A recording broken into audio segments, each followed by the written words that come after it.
நம்ம இப்போ ஹெச்பியோட பேக்கரி கிட்ட இருக்கோம். இது இங்கே ரெஸ்டாரண்ட்ஸ் இருக்கும், டிஃப்ரெண்ட்டாக ஸ்வீட்ஸ்லாம் பார்க்கலாம். இங்கே வந்து சீஸ் கேக்ஸ் இந்த மாதிரிலாம் இருக்குது. இல்லை தனியாக டேர்ட்டல் மாதிரியே இருக்கும். அதனால இது பாஸ்டர்லேயே இருக்கும். அதனால க்ரீம் பை மாதிரி இருக்கும். இது வந்து இங்க பாரு, மேலே பாரு. இது வந்து ஸ்ட்ராபெரி கேக் ஃபைல் பண்ணி இது வந்து ஓட்ஸ் கூட மிக்ஸ் பண்ணியிருக்காங்க கேக்கை.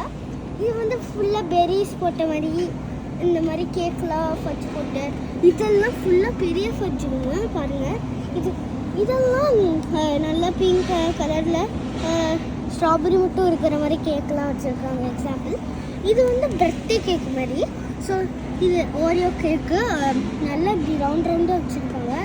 இதெல்லாம் இந்த மாதிரி வச்சுப்பாங்க. இது பின்னாட்ட கேக்கு. இங்கே இது அழகாக இருக்கும். இது வந்து ஹெர்ஷி கேக்கு. இது வந்து 2 கலர்